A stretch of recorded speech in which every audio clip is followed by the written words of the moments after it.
আকাশ আর মেঘলার সম্পর্কটা আর দোস্তের সম্পর্কের মতোই ছিল, সহজ, সুন্দর আর মায়ে জড়ানো। আকাশ সবসময় বলতো, মেঘলা তুমি হলে আমার জীবনের সেই নোঙর যা আমাকে ঝড়ের মধ্যেও স্থির রাখে। মেঘলাও আকাশকে নিজের চেয়েও বেশি বিশ্বাস করত। মেঘলার পুরোটা দিন কাটত আকাশের খোঁজ নিয়ে, সে খেল কিনা, ঠিকঠাক বাড়ি ফিরল কিনা, এইসব ছোটখাটো যত্ন আর ভালোবাসায়।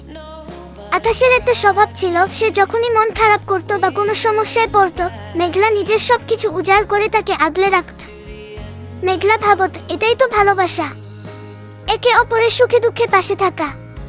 কিন্তু মেঘলা বুঝতে পারেনি আকাশ আসলে তাকে ভালোবাসেনি, সে অভ্যস্ত ছিল মেঘলার দেয়া যত্নে। ধীরে ধীরে আকাশের ক্যারিয়ারের উন্নতি হতে লাগল। সে নতুন এক চাকরিতে যোগ দিল, তার পরিচিতির পরিধি বাড়ল, নতুন সব বন্ধু বান্ধব তৈরি হলো। আর ঠিক তখনই মেঘলা আস্তে আস্তে আকাশের কাছে পুরনো আর বিরক্তিকর হয়ে উঠতে লাগল। আকাশ এখন আর মেঘলার ফোন পাওয়ার জন্য অপেক্ষা করে না। মেঘলা যদি জানতে চায় আজ এত দেরি হলো কেন, আকাশ রেগে গিয়ে বলে, তুমি সারাক্ষণ আমাকে সন্দেহ করো কেন? তোমার এই পজিটিভনেস আমার আর ভালো লাগে না আগে। মেঘলা চুপ হয়ে যেত। সে নিজেকেই দোষ দিত যে হয়তো সে বেশি কথা বলে ফেলছে। সে নিজেকে বদলাতে শুরু করলো, আকাশকে স্পেস দিতে গিয়ে নিজের জমানো অভিমানগুলো চেপে রাখতে লাগল। কিন্তু অবহেলার দেয়ালটা দিন দিন আরো উঁচু হচ্ছিল। আকাশ এখন মেসেজ দেখেও সিম না করে রেখে দেয়, অথচ ফেসবুকে তাকে অ্যাক্টিভ দেখা যায়, বন্ধুদের ছবিতে সে অনবরত কমেন্ট করে যাচ্ছে। অবশেষে সেই অভিশপ্ত দিনটা এল। আকাশ নিজেই মেঘলাকে একটা রেস্টুরেন্টে দেখা করতে বলল।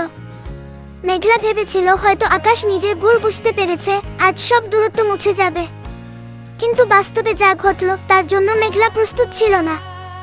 আকাশ কফির কাপে চুমুক দিয়ে খুব শান্ত গলায় বলল, মেঘলা আমি আর এই রিলেশনটা টানতে পারছি না, আমাদের চিন্তা ভাবনা মেলে না। তাছাড়া আমার কলিগ তানিয়ার সাথে আমার একটা আন্ডারস্ট্যান্ডিং তৈরি হয়েছে, আমি ওর সাথে ভালো আছি, প্লিজ আমাকে আর ডিস্টার্ব করো না কি। মেঘলার মনে হলো চারপাশের সব শব্দ যেন এক নিমেষে বন্ধ হয়ে গেল। সে আকাশের চোখের দিকে তাকাল, সেখানে কোনো অপরাধবোধ ছিল না, ছিল না কোনো মায়া। মেঘলা শুধু বলেছিল, আকাশ তানিয়া কি তোমাকে আমার চেয়েও বেশি ভালোবাসতে পারবে? আকাশ কোনো উত্তর না দিয়ে টেবিলের উপর কফির বিলটা রেখে উঠে চলে গেল। মেঘলা একা বসে রইল সেই গমগমে রেস্টুরেন্টে, চারপাশের এত মানুষের ভিড়েও সে তখন পৃথিবীর সবচেয়ে একা মানুষ। এরপরের দিনগুলো মেঘলার জন্য ছিল এক একটা নরকের মতো।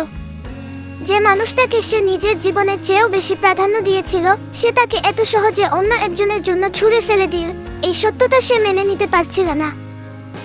প্রথম সে আকাশকে অনেক ফোন করেছে, মেসেজে অনুনয় বিনয় করেছে, কিন্তু আকাশ তার নাম্বারটা ব্লক করে দিল। কয়েক মাস কেটে গেল। মেঘলা একদিন সামাজিক যোগাযোগ মাধ্যমে দেখল আকাশ আর তানিয়া হাত ধরে হাসি মুখে ছবি দিয়েছে।